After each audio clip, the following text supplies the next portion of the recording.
Hello दोस्तों, कैसे हैं आप सब लोग। होप कि आप सब लोग बहुत अच्छे होंगे। मेरा नाम है अमन एंड आज मैं आपको मनी का नेक्स्ट टॉपिक पढ़ाने जा रहा हूं। आज के टॉपिक का नाम है क्लासिफिकेशन ऑफ मनी, जिसको आप लोग टाइप्स ऑफ मनी भी कह सकते हो। बहुत ज्यादा इंपॉर्टेंट ये टॉपिक आप लोगों के लिए। एंड सबसे खास बात क्या है कि मैंने आपके ये क्लासिफिकेशन ऑफ मनी के दो नोट्स बनाए हैं। एक है शॉर्ट नोट्स, ठीक है, जो कि यहाँ पे आप देख रहे हो। एक है लॉन्ग नोट्स, जिसके अंदर डिटेल में आपको बताया गया है। तो भैया शॉर्ट नोट्स मैंने इसी बताया जिससे आप लोग आसानी से रिवाइज कर सको, ठीक है, जिससे आपको चीजें एग्जैक्ट पता होंगी कि हाँ एग्जाम में पूछता क्या है, तो आप चीजें तुरंत आंसर दे पाओगे, ठीक है। एंड लॉन्ग नोट्स के अंदर आपको चीजें डिटेल फॉर्म में भी पता चल जाएंगी, ठीक है। तो टॉपिक को स्टार्ट करते हैं। पहले हम लोग पढ़ेंगे शॉर्ट नोट्स, ठीक है। सबसे पहला on the basis of nature of money, यानी मनी के नेचर के हिसाब से मनी के कितने टाइप्स होते हैं, ठीक है।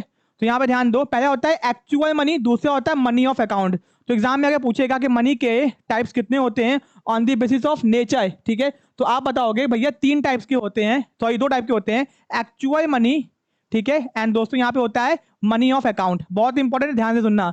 अब एक्चुअल मनी होता क्या है, ठीक है। एक्चुअल मनी होता क्या है? Money which is current practice in a country, यानी वो पैसा जो आपके देश में चल रहा है। यानी एग्जाम में यही वर्ड ये क्या आ जाएगा, ठीक है। ये वर्ड एग्जाम में ये क्या आता, पूछता है कि ये कौन सा मनी है। Money current in practice in a country, यानी जो कंट्री, जो करेंसी आपके देश में चल रहा है। अब देखो एग्जाम में हो सकता है कि आपको मनी वर्ड यूज ना करे, वर्ड यूज करे करेंसी, ठीक है, तो भी आपका आंसर सेम होगा। मनी बोलो चाहे करेंसी बोलो, बात सेम है। यानी वो करेंसी जो कि आपके कंट्री में प्रैक्टिस की जा रही है, यानी कि यूज की जा रही है, उसको एक्चुअल मनी कहा जाता है। एग्जाम में यही वर्ड क्या आएगा, ठीक है। It is a medium of exchange, यानी ये कौन सा मनी होता है जिसकी मदद सामान को आप लोग एक्सचेंज कर सकते हो, खरीद या बेच सकते हो। And standard for deferred payment, यानी आप लोग इस मनी से फ्यूचर पेमेंट भी कर सकते हो, ठीक है। परचेजिंग पावर, यानी इस मनी के अंदर परचेजिंग पावर भी होती है, यानी भैया किसी भी सामान को खरीदने की ताकत भी होती है। एंड इसी को कहते हैं एक्चुअल मनी। एग्जाम्पल दिया हुआ है। अब देखो एग्जाम्पल जो दिया हुआ है ना, ये पुराने समय का दिया हुआ है, क्योंकि मनी की कोई नई किताब छपी ही नहीं है। तो जो भी आपको एग्जाम्पल दिया होगा वो आपको पुराना दिया होगा, बट आप उसमें नए एग्जाम्पल को ऐड कर सकते हो। जैसे यहाँ पे दिया हुआ है 1 रुपीज 1 पैसा। अब यहाँ पे अगर 10 रुपीज दिया होगा तो वो गलत नहीं हो जाएगा, वो भी सही होगा। क्या होगा? वो भी सही होगा। 100 रुपीज दिया होगा तो वो भी सही होगा। यानी कि एक्चुअल मनी उस मनी को कहा गया जो कि देश के अंदर इस्तेमाल की जा रही है। एग्जाम्पल पुराने हैं, ठीक है, बट आपके बुक में यही दिया हुआ है एंड क्वेश्चन सीधे बुक से ही उठता है, तो ध्यान रखना इसको अच्छे से, ठीक है। अब जो प्रैक्टिस की जा रही हो, जो कि medium of exchange, purchasing power, सब कुछ आपका दिया हुआ है, ठीक है। अब जो एक्चुअल मनी होती है भाई साहब, इसको भी 2 कैटेगरी के अंदर बांटा गया है, कमोडिटी मनी और रिप्रेजेंटेटिव मनी। तो ध्यान से सुनना, सबसे पहले मनी को बांटा गया है नेचर के हिसाब से एक्चुअल मनी और मनी ऑफ अकाउंट, ठीक है। फिर एक्चुअल मनी को बांटा गया है 2 हेड के अंदर। पहला आपका है कमोडिटी मनी। क्या है? कमोडिटी मनी, ठीक है। ये क्या होता है? मनी जो बना होता है मेड ऑफ सर्टेन मेटल, यानी जो धातुओं से बना होता है, इसको बोलते हैं भैया आपका कमोडिटी मनी, ठीक है। अब इसका फेस वैल्यू इंट्रिंसिक वैल्यू के बराबर होता है। अब ये फेस वैल्यू क्या होता है सुनो। अब मान लो कि सपोज एग्जांपल दे रहा हूं केवल, सपोज कि ये है 5 रुपए, इसके ऊपर जो लिखा हुआ ये 5 रुपए ना, ये इसका हो गया फेस वैल्यू। ये क्या हो गया? इसका फेस वैल्यू हो गया। एंड जिस धातु से ये बना है, जो भी सोने चांदी जिससे भी बना होगा, उसकी जो वैल्यू है वो मान लेते हैं, उसको बोलते हैं इंट्रिंसिक वैल्यू। मान लेते हैं ये बना हुआ है चांदी से, किसे बना हुआ है? सिल्वर से बना हुआ है। एंड सिल्वर की जो वैल्यू है वो है, मान लेते हैं 10 रुपए। यानी अगर चांदी को बेचोगे इसके तो आपको 10 रुपया मिलेगा, जिसकी वैल्यू को बोलते हैं इंट्रिंसिक वैल्यू। यानी जो धातु की वैल्यू होती है उसको इंट्रिंसिक वैल्यू बोलते हैं, जो उसके ऊपर लिखा होता है अमाउंट उसको बोलते हैं फेस वैल्यू। समझ में आ गया बात को? तो यानी कि ये जो कमोडिटी मनी होता है इसकी इंट्रिंसिक वैल्यू और फेस वैल्यू सेम होती है। यानी कि अगर ये 5 रुपए का सिक्का है तो सिल्वर का है, तो अगर इसको पिघला के भी बेचोगे तो 5 ही रुपया मिलेगा। यानी इंट्रिंसिक वैल्यू और फेस वैल्यू क्या हो गई? इक्वल हो गई, ठीक है। फिर दोस्तों इसको हम लोग फुल बॉडीड, BODIED यहाँ पे होगा, बॉडीड मनी कहा जाता है, ठीक है। इसको नोट कर लेना, फुल बॉडीड मनी कहा जाता है, ठीक है। Not only medium of exchange but also store of purchasing power, यानी कि ये मनी जो इस्तेमाल होता है ये मीडियम ऑफ एक्सचेंज के लिए भी इस्तेमाल होता है एंड परचेजिंग पावर भी इसके अंदर स्टोर की जा सकती है, ठीक है। तो आपको समझ में आ गया कमोडिटी मनी को क्या कहते हैं, समझ में आ गया, जिसकी इंट्रिंसिक वैल्यू फेस वैल्यू के बराबर होती है, जिसको फुल बॉडीड मनी भी कहा गया है, जिसमें ये 2 फीचर भी होते हैं। एंड ये धातुओं के बने होते हैं, धातुओं के, धातु कुछ भी हो सकता है, सोना चांदी सिल्वर कुछ भी कह लो। अब आता है दूसरा रिप्रेजेंटेटिव मनी, जो मनी होता नहीं है, जिसको मनी की तरह रिप्रेजेंट किया जाता है कि भैया हाँ ये भी मनी है, होता नहीं है बट रिप्रेजेंट किया जाता है, ठीक है। जैसे मान लो भैया आपके घर में आपके चाचा, आपको क्या बोलते भैया ये मेरा बेटा ही है, भैया आप उनके बेटे नहीं बट बोलते क्या ये मेरा बेटा ही है, ठीक है, हो तो नहीं ना। तो भैया money which is in circulation, यानी कि जो मनी सर्कुलेशन में है, यानी आपके देश में इस्तेमाल किया जाएगा, and serve as a medium of exchange, यानी वो, अब देखो बहुत सारे फीचर्स हम में मैच करे होंगे बट सबका अपना एक खासियत होगा। पहला खासियत क्या है कि भैया जिसको करंट में प्रैक्टिस किया जा रहा हो, ठीक है, ये फुल बॉडी मनी है, इसकी face value interest value same होती है। और ये क्या है आपका present money, money which is in circulation and medium of exchange की तरह यूज भी किया जा रहा हो, and purchasing power can not store, यानी खरीदने की जो ताकत होती है आप इसमें स्टोर नहीं कर सकते हो। रिप्रेजेंटेटिव मनी के अंदर सामान को खरीदने की ताकत की वैल्यू स्टोर की करके नहीं रखी जा सकती है, ठीक है। Representative money is not a good medium of storing purchasing power, ठीक है, यहाँ गॉड नहीं होगा गुड होगा, ध्यान कर देखना थोड़ा।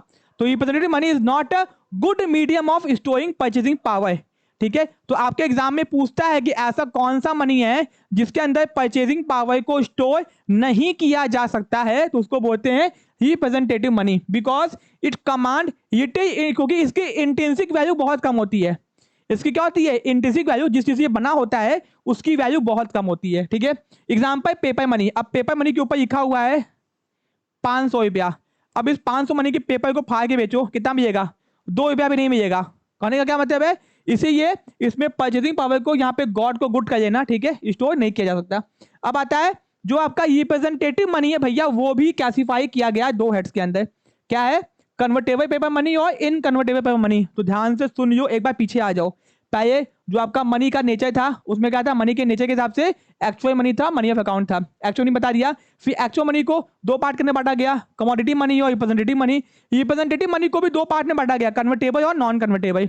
कन्वर्टेबल रिप्रेजेंटेटिव मनी क्या होती है, द मनी विचिंग the issuing authority is under obligation to convert in commodity money. इसका मतलब वो होता है, मान लो ये एक ऐसा पैसा होता है कि मान लो हमने कोई पैसा इस्तेमाल किया है और क्या हुआ, कोई लेने से मना कर देगा, तो जिसने भी इस पैसे को इशू किया होगा उसकी ये जिम्मेदारी है कि उसके बदले में वो आपको कुछ वैल्यू का सामान दे। जैसे मान लो आज के टाइम पे 100 रुपए का नोट है, मैं इस्तेमाल कर रहा हूँ, ठीक है, कई को लोग 100 रुपए का नोट एक्सेप्ट नहीं कर रहे, तो आरबीआई की रिस्पॉन्सिबिलिटी है जिसने उसको इशू किया हुआ है कि वो 100 रुपए के बदले में हमको सोना चांदी कुछ ना कुछ दे।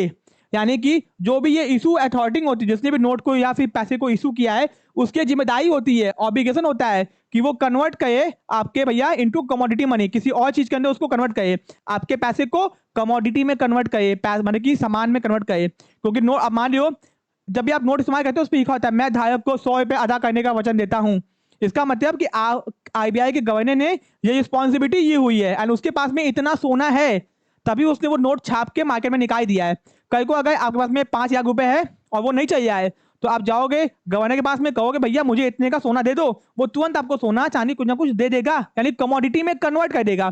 इसको बोलते हैं कन्वर्टेबल पेपर मनी, वो मनी जो कि आसानी से किसी ना किसी कमोडिटी में कन्वर्ट हो जाती है, ठीक है। अब दोस्तों इनकन्वर्टेबल पेपर मनी, वो मनी जो कि कन्वर्ट नहीं होगी, ठीक है। मानो आज आपके पास में 500 का नोट है, नहीं चाहिए, कल को आए उसके बदले में आपको सोना दे देगा। आपके पास में 5 लाख का चेक है, तो ध्यान से सुनना, जो चेक होगा वो आपका कन्वर्ट नहीं होगा, क्योंकि भैया बैंक बंद, देश बंद, सब कुछ बंद, तो चेक जो होता है वो मनी की तरह इस्तेमाल किया जाता है बट वो मनी नहीं होता है, ठीक है। तो चेक जो होता है वो इनकन्वर्टेबल पेपर मनी है, उसके बदले आपको सोना चांदी नहीं मिलेगा, ठीक है। जब अगर नोट, अगर पैसा बंद होता है तब, तो the paper money which the issuing authority is under no obligation to convert into commodity money, यानी कि जब ऐसा कोई पैसा इशू किया गया है जिसको सरकार गारंटी नहीं देती है कि अगर वो बंद होगा तो उसके बदले आपको वो कोई ना कोई कमोडिटी देगी, तो उसको बोलते हैं नॉन कन्वर्टेबल या फिर इनकन्वर्टेबल पेपर मनी, ठीक है। ये हो गया।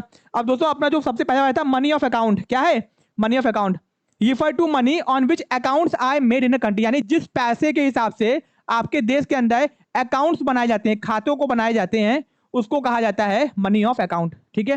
यानी जिस पैसे के हिसाब से, जिस पैसे की गणना के हिसाब से, बेसिस के हिसाब से आपके देश में अकाउंटिंग की जाती है उसको कहते हैं money of account. It is not necessary that this type of money actual in practice, ऐसा कोई जरूरी नहीं है कि ये पैसा आपके देश में एक्चुअल में यूज किया जाए हो, यानी जिस पैसे के हिसाब से आपके देश में अकाउंटिंग की जाए, अकाउंटिंग पर्पस के लिए, उसको मनी ऑफ अकाउंट बोलते हैं, ठीक है। होप कि आपको सारे मनी समझ में आ गए होंगे। अब दोस्तों on the basis of money commodity या फिर मॉनेटरी सिस्टम क्राइटेरिया, यानी मनी कम्युनिटी के हिसाब से या फिर मॉनेटरी सिस्टम के हिसाब से मनी कितने टाइप के होते हैं। तो पहला है मेटालिक मनी, दूसरा है पेपर मनी। ठीक है भैया, मेटालिक यानी धातु वाले मनी, फिर आपका दूसरा है पेपर मनी। जो मेटालिक मनी होते हैं उसमें ध्यान दो, एक होता है standard money, token money, subsidy money. इसमें होता है representative paper money, convertible paper money, inconvertible paper money, और आता है फिएट मनी। तो ध्यान देना आपको कौन सा किसके अंदर है, ये बहुत इंपॉर्टेंट है। तो भैया आता है मेटालिक मनी। मेटालिक मनी होता है क्या, चलो मैं आपको बताता हूँ, ध्यान से सुनना, बड़ा सिंपल है आपका। ये है मेटालिक मनी। ठीक है ओके, ये क्या होता है, money is made up of particular metal. जब कोई मनी धातुओं से बनता है तो उसको मेटालिक मनी कहा जाता है, जैसे गोल्ड, सिल्वर, कॉपर, निकल। ठीक है, अब ये जो मनी है तीन कैटेगरी में बांटा गया है, एक है स्टैंडर्ड मनी, एक है टोकन मनी, और एक है सब्सिडी मनी। ये शॉर्ट नोट्स है। तो इस स्टैंडर्ड मनी को कहा जाता है प्रिंसिपल मनी। क्या कहा जाता है, प्रिंसिपल मनी। तो एग्जाम में पूछ देगा कि स्टैंडर्ड मनी का दूसरा नाम क्या है, तो कहोगे प्रिंसिपल मनी। ठीक है, फिर इसको फुल बॉडीड मनी कहा जाता है। क्या कहता है, फुल बॉडीड मनी। इसको बनाने के लिए स्टैंडर्ड क्वाइन, सोने और चांदी के सिक्कों का इस्तेमाल होता है। This coin are made of very defined, इनका वेट फिटनेस एक जैसी होती है। और सुन लो, जिस मनी को फुल बॉडीड कहा जाता है ना, उसका इंट्रिंसिक वैल्यू किसके बराबर होता है, फेस वैल्यू के बराबर होता है, जो कि नीचे लिखा भी हुआ है। ये देखो यहाँ पे इंट्रिंसिक और फेस को बदले क्या दिया, इंटरनल वैल्यू के बदले एक्सटर्नल, बात सेम है। अब यहाँ पे इंटरनल का मतलब होता है आपके देश के अंदर उसकी वैल्यू, एक्सटर्नल मतलब आपके देश के बाहर उसकी वैल्यू। ठीक है, यानी इंट्रिंसिक वैल्यू फेस वैल्यू के बराबर होती है। ठीक है, या फिर आप इंटरनल वैल्यू के बदले एक्सटर्नल वैल्यू बोल सकते हो। इंटरनल मतलब देश के अंदर वैल्यू, देश के बाहर वैल्यू इक्वल होती है। ठीक है, अब आता है टोकन मनी। ये क्या होता है, is that money which is use to making smaller payments, यानी कि छोटे छोटे पेमेंट्स के जो पैसा इस्तेमाल करते हैं उसको बोलते हैं टोकन मनी। ठीक है, ये उसको सब्सिडी ऑफ स्टैंडर्ड मनी, यानी जो आपका स्टैंडर्ड मनी होता है ये उसका सब्सिडी होता है, छोटा पार्ट होता है, छोटा सा पार्ट होता है। ठीक है, generally made of inferior and lighter metal. ये किससे बनाता है, मतलब कि कम हाई के धातुओं से बना, मतलब कि कम क्वालिटी के धातुओं से, सोने चांदी से नहीं बनता है। अब मान लो जो सिक्का हम लोग इस्तेमाल करते हैं वो सिक्का ही तो है टोकन मनी। फुटका ही पेमेंट करने के हम लोग क्या इस्तेमाल करते हैं, सिक्का इस्तेमाल करते हैं। सिक्के को ही कहा जाता है टोकन मनी। समझ में आ गया, जो कि हल्के धातुओं से, कम क्वालिटी वाले धातुओं से बनाए जाते हैं, जैसे कॉपर और निकल। ठीक है, इसकी इंटरनल वैल्यू ज्यादा होती है, एक्सटर्नल वैल्यू कम होती है। ठीक है, यानी इनकी भैया क्या बोलते हैं, इंटरनल वैल्यू ज्यादा होती है, एक्सटर्नल वैल्यू कम, इसको ध्यान रखना, पूछ सकता है ये एग्जाम में। फिर आता है सब्सिडी मनी। ठीक है, अब ये क्या होता है, इशूड टू फैसिलिटेट, ये भी छोटे पेमेंट्स को करने के लिए बनाया जाता है। इसकी कॉइन्स की वैल्यू बहुत कम होती है, ये एक्सचेंज करने के काम आता है, गवर्नमेंट इशू करती है, और इसको लिमिटेड लीगल टेंडर मनी कहा जाता है। इसका मतलब ये होता है कि एग्जांपल आपने इंस्टाग्राम के ऊपर बहुत ज्यादा वीडियो देखे होंगे कि एक बंदा कार खरीदने गया है और वो पूरा पैसा जो है, पूरा पैसा क्या कराया है, पूरा पैसा क्या आया भैया, सिक्कों से पेमेंट कराया है, सिक्कों से पेमेंट कराया। तो भैया भारत सरकार ने कहा है कि आप सिक्कों का पेमेंट, जो पेमेंट है कुछ हद तक कर सकते हो, यानी अगर आप केवल 250 रुपये तक कर सकते हो, यानी 250 का पेमेंट करना है तो सिक्कों में कर सकते हो, उसके ऊपर आप सिक्कों में पेमेंट किसी को नहीं कर सकते हो। तो भैया ये होता है लिमिटेड, इसको कहते हैं लिमिटेड लीगल टेंडर मनी, यानी जब किसी पैसे को कुछ हद तक हम किसी को दे सकते हैं उसको कहते हैं लिमिटेड लीगल टेंडर मनी, जो कि होता है सब्सिडी मनी। ठीक है, ये हो गया। अब दोस्तों ये आपका खत्म। ठीक है, अब आता है पेपर मनी। क्या आता है अपना, पेपर मनी आता है। ठीक है, तो भैया पेपर मनी क्या होता है, यहाँ पे देख लो, बहुत इंपॉर्टेंट है पेपर मनी।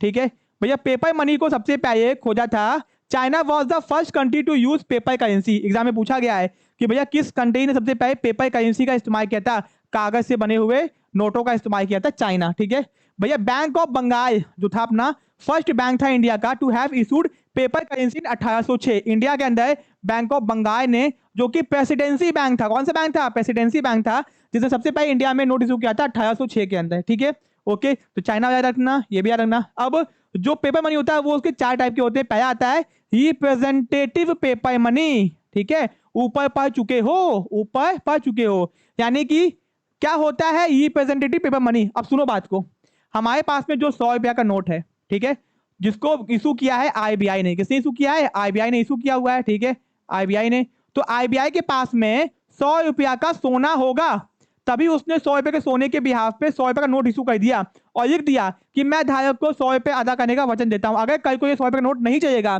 तो आप जाओगे, कहोगे भैया हमारा 100 रुपए का सोना चांदी कुछ भी हमको दे दो, वो दे देगा। यानी जिसके पीछे बैकअप होता है सोने चांदी का, एंड उसके हिसाब से जब नोट को इशू किया जाता है तो उसको बोलते हैं, अब देखो ये तो बस दिखाने के ही है, अब सोना का जरिए सोना घिस जाएगा, काया हो जाएगा, गंदा हो जाएगा, नहीं इस्तेमाल कर पाओ, भाई भी होता है, तो भैया इस कागज का टुकड़ा आसानी से इस्तेमाल कर सकते हो, ये कि जाओ कोई दिक्कत नहीं है, ये जाने में आसानी होती है, सब कुछ आसानी होती है, तो इसे ये ऐसा किया जाता है, ठीक है। तो fully backup by gold and silver reserve, यानी कि इसके पीछे सोना चांदी रखा होता है एंड उसी के हिसाब से नोट को इशू करके मार्केट में डाल दिया जाता है। पूरे दुनिया के अंदर जब भी जो भी नोट इशू किया गया है उसके पीछे सोना और चांदी रखा गया है, तभी नोट इशू किया गया उस देश के अंदर, ठीक है। ओके, मेन ऑब्जेक्टिव क्या होता है, जिससे मेटल का वेस्टेज ना हो। अगर सोने चांदी का सिक्का बना के दे देंगे, सिक्का इस्तेमाल करेंगे, लोग पिघलाएंगे, काला हो जाएगा, पीला हो जाएगा, जानबे करते हो, तो क्या होगा मेटल का, और इतना मेटल है भी नहीं हमारे पास में कि हम पूरे दुनिया के अंदर उसको यूज करें, वो लिमिटेड फॉर्म में है ना, ठीक है। हिल्टन यंग कमीशन 1925 के अंदर introduction the representative paper money, यानी इंडिया के अंदर हिल्टन यंग कमीशन ने पेपर मनी को रिप्रेजेंट किया 1925 के अंदर। And suitable for poor countries, जिनके जो कंट्री बहुत गरीब हैं उनके ये सिस्टम भैया बहुत बेकार है, यानी वो ये करेंसी यूज नहीं कर, क्योंकि बस सोना चांदी ही नहीं है तो कहां से इस्तेमाल करेंगे, ठीक है। अब आता है कन्वर्टेबल पेपर मनी, ठीक है, the type of which convertible into standard coins at option of the holder, यानी कि this type of money which is convertible, जिसको कन्वर्ट किया जा सकता है इनटू स्टैंडर्ड कॉइंस, सिक्कों के अंदर, एट ऑप्शन ऑफ होल्डर। आप चाहते हो कि आपका पैसा सिक्कों में कन्वर्ट हो जाए तो आप आसानी से कन्वर्ट करवा सकते हो, कोई दिक्कत नहीं होगी। 10 रुपए का नोट है, आप चाहते हो सिक्का में जाए, आराम से मिल जाएगा, कोई दिक्कत नहीं है, जिसको बोलते हैं कन्वर्टेबल पेपर मनी। आपके पास में 10 का नोट है, सिक्का मिल जाएगा, ठीक है, 100 का नोट है, सिक्का मिल जाएगा, कोई दिक्कत नहीं है, अब तो 100 का सिक्का भी आने लगा है भाई साहब।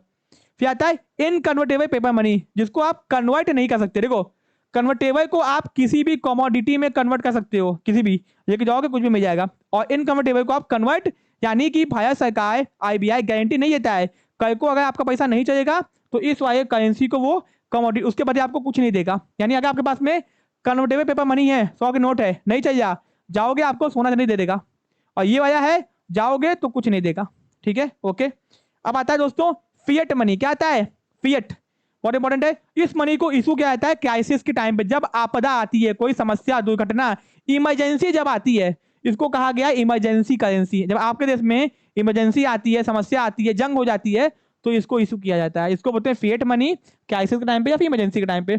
नो रिजर्व, यानी इसको इशू करने के लिए कोई भी रिजर्व आपके पास में नहीं होता, सोना चांदी नहीं होता, बस इसको अब मान लो देश में जंग छिड़ गई, अब हमको चाहिए हथियार, हथियार चाहिए, तो हमने नोट छापना स्टार्ट कर दिया, सोना नहीं है, चांदी नहीं है, कोई बात नहीं, नोट छापा और किसी कंपनी को पैसा दिया, कहा तुम बनाओ हथियार, तो इसको बोलते हैं फिएट मनी, ठीक है। नॉट बैकअप बाई मेटालिक और नॉट द फिड्यूसी कवर, यानी कुछ नहीं होता इसके पीछे, यानी कि भैया इसके पीछे कुछ नहीं होता, अगर कल को देश डूब जाएगा, पैसा देश ठीक हो जाएगा, तो सरकार इसके बदले आपको कुछ देने की गारंटी नहीं देती है। Monetary authority gives no guarantee, यानी जिसने इसको इशू किया है वो इस बात की गारंटी नहीं देती, अगर कल को ये नोट नहीं चलेगा तो जिसने इसको इशू किया है वो किसी भी चीज की गारंटी नहीं देती है, ठीक है। ओके, इसी को फिएट मनी कहा जाता है। इसको हमेशा लिमिटेड क्वांटिटी में इशू किया जाता है, बहुत कम, बहुत ज्यादा इशू नहीं किया जाता है, ठीक है। तो ये भी हो गया। अब दोस्तों यहाँ पे कुछ और मनी भी इसको देख लेते हैं। On the basis of interest, तो भैया एक होता है इकोनॉमिकल मनी, वो पैसा जो आपको कम इंटरेस्ट पे मिल जाता है, ठीक है। अगर आपको लोन चाहिए जो कम इंटरेस्ट पे मिलता है उसको बोलते हैं इकोनॉमिकल मनी, जो आपको महंगे इंटरेस्ट पे मिलता है उसको बोलते हैं कॉस्टली मनी, ठीक है। फिर आता है on the basis of foreign exchange, soft money वो होता है जिसकी डिमांड कम होती है, सप्लाई ज्यादा होती है। हार्ड मनी वो होता है जिसकी डिमांड ज्यादा होती है, सप्लाई कम होती है, तो इसको ऐसे याद कर सकते हो, ठीक है। फिर कुछ अदर टाइप्स की मनी भी होती हैं जिसको बोलते हैं फिड्यूसरी मनी। क्या बोलते हैं? फिड्यूसरी। तो भैया refer to that type of money which is accepted as a medium of exchange because of trust, जिसको ट्रस्ट के बेसिस पे एक्सेप्ट किया जाता है। भैया आपको कोई चेक देता है, चेक, तो आप चेक क्यों एक्सेप्ट करते हो? मान लो हम एक कंपनी में गए, कार खरीदे और मैंने 20 लाख का चेक दिया, अब भैया मेरे अकाउंट में पैसा है कि नहीं है, फिर उसने चेक एक्सेप्ट कर लिया। क्यों एक्सेप्ट किया है? On the basis of trust. जब किसी पैसे को ट्रस्ट के बेसिस पे, आप देखो चेक जो है मनी नहीं है बट मनी की तरह यूज किया जाने वाला चीज है, तो यानी चेक को आप मनी, नियर मनी बोल सकते हो। क्या बोल सकते हो? नियर मनी, ठीक है। तो भैया आप इसको एक्सेप्ट क्यों करते हैं लोग? क्योंकि ट्रस्ट होता है लोगों को, ठीक है। अब आता है क्रेडिट मनी, जिसकी मनी वैल्यू ज्यादा होती है, कमोडिटी वैल्यू कम होती है, ठीक है। इसको ऐसे याद कर सकते हो, ठीक है। फिर आता है फुल बॉडीड मनी। आप देखो वही चीज आ गया, कमोडिटी वैल्यू और मनी वैल्यू। मनी वैल्यू को आप बोलोगे फेस वैल्यू। क्या बोलोगे? Face value. और इसको बोलोगे इंट्रिंसिक वैल्यू, ठीक है। ओके, जो मैंने ऊपर आपको बताया था। फिर चीप मनी क्या होता है, जो कि आपको वही कम इंटरेस्ट रेट पे मिलता है। और नियर मनी वो होता है जो आसानी से मनी की तरह होता है, मनी नहीं होता, मनी की तरह इस्तेमाल किया जाने वाला, ठीक है। हाँ, जो कि बहुत ज्यादा लिक्विड होता है, तुरंत पैसे में कन्वर्ट हो जाता है एंड आसानी से कन्वर्ट होता है कॉइन्स के अंदर या किसी और चीज के अंदर। बेस ऑफ एक्सचेंज, ये base of exchange negotiable instrument होता है, जिसकी मदद से हम भैया पैसा नहीं है तो सामान खरीद, मान लो मेरे पास पैसा नहीं है, ठीक है, हम बिजनेसमैन है और हमको सामान खरीदना है, तो हम जाएंगे किसी के पास में, कहेंगे भैया पैसा नहीं है सामान दे दो, तो वो हमको सामान उधार में दे देगा और एक तो बिल बनाएगा, बिल उसके ऊपर साइन करेगा, हमारा भी आके साइन करवाएगा, अपने पास में रखेगा और 3 महीने बाद आएगा, कहेगा भैया पैसा हमको दे दो, सामान उधार में दे दिया और बिल बना के रख लिया और 3 महीने बाद आएगा, कहेगा हमको पैसा दे दो। इसको बोलते हैं बेस ऑफ एक्सचेंज। तो मनी की तरह तो काम किया, ठीक है। तो ये आपका हो गया यहाँ पे सारे के सारे शॉर्ट नोट्स। होप कि आपको समझ में आ गए होंगे। वीडियो अगर अच्छा लगा तो वीडियो को लाइक किए बिना जाना नहीं है। अगर आपको इंटरेस्ट है हमारे CUET PG MCOM इंडस्ट्री के कोर्सेज के अंदर, तो कोर्सेज को ज्वाइन करने की हम लोग की ऐप को डाउनलोड कीजिए, जहां पे आपको पूरा नोट्स आपके घर तक डिलीवर किया जाएगा, ठीक है। डिटेल्स आप यहाँ पे चेकआउट कर सकते हो। इसी तरह के वीडियोस आपको मिलेंगे हम लोग की ऐप के अंदर, लाइव केसेस भी आपको प्रोवाइड की जाएंगी, पूरा नोट्स आपके घर पे आएगा, आपको कंप्लीट प्रिपरेशन करवाई जाएगी आपके घर बैठे बैठे। तो कोर्सेज को ज्वाइन करने की ऐप को डाउनलोड कीजिए। कोई डाउट है, कोई दिक्कत है, किसी चीज का आपको डेमो चाहिए, नोट्स के डेमो चाहिए, आप सब कुछ हम लोग के व्हाट्सएप के थ्रू देख सकते हो, उसके बाद में कोर्सेज को परचेज कर सकते हो, ठीक है। तो कोर्सेज को परचेज करने के सीधे कॉल कीजिए, मैसेज कीजिए, ऐसी अपडेट्स और इन्फॉर्मेशन के लिए, ऐसे कंटेंट के लिए चैनल को सब्सक्राइब करके रखिए। मिलते हैं नेक्स्ट पार्ट में। Thank you so much.